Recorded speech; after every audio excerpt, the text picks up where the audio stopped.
ಆಹಾರ ಇಲಾಖೆ ಅಧಿಕಾರಿಗಳು ಕಳೆದ 3-4 ದಿನದಿಂದ 5 ಸ್ಟಾರ್ ಹೋಟೆಲ್ಗಳ ಮೇಲೆ ದಾಳಿ ನಡೆಸಿದ್ರು. ಅಲ್ಲಿ ಯಾವ ಗುಣಮಟ್ಟದಲ್ಲಿ ಆಹಾರ ನೀಡ್ತಾ ಇದ್ದಾರೆ ಅದರ ಬಗ್ಗೆ ಒಂದಷ್ಟು ಪರಿಶೀಲನೆ ನಡೆಸಿದ್ರು. 30ಕ್ಕೂ ಹೆಚ್ಚು ಹೋಟೆಲ್ ಮಾಲೀಕರಿಗೆ ನೋಟಿಸ್ ಕೂಡ ಕೊಡಲಾಯಿತು. 5 ಸ್ಟಾರ್ ಆಯ್ತು. ಈಗ ಇಂದಿರಾ ಕ್ಯಾಂಟೀನ್ನ ಸರದಿ. ಇಂದಿರಾ ಕ್ಯಾಂಟೀನ್ ಬಗ್ಗೆ ಸರಣಿ ದೂರು ಹಿನ್ನೆಲೆ ಹಲವು ಕಡೆ ರೇಡ್ ಆಗಿದೆ. ಲಿಂಗರಾಜಪುರಂ, ರಾಮಸ್ವಾಮಿ ಪಾಳ್ಯ, ಬೊಮ್ಮನಹಳ್ಳಿಯಲ್ಲಿ ದಾಳಿ ನಡೆಸಲಾಯಿತು. ಅಧಿಕಾರಿಗಳು ಪರಿಶೀಲನೆ ನಡೆಸಿದಂತ ವೇಳೆ ಕಿಚನ್ ನಲ್ಲಿ ಕೊಳೆತ ತರಕಾರಿ ಪತ್ತೆ ಆಗಿದೆ.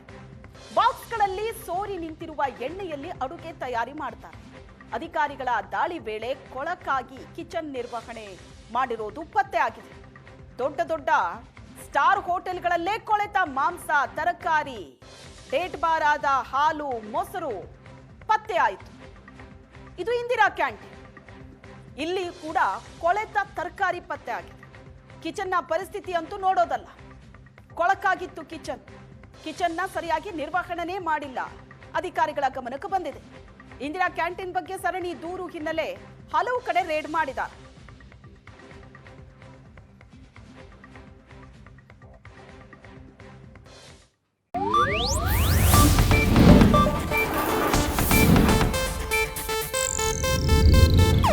ಇದು ಏಷ್ಯಾನೆಟ್ ನ್ಯೂಸ್ ನೆಟ್ವರ್ಕ್ ಪ್ರಸ್ತುತಿ.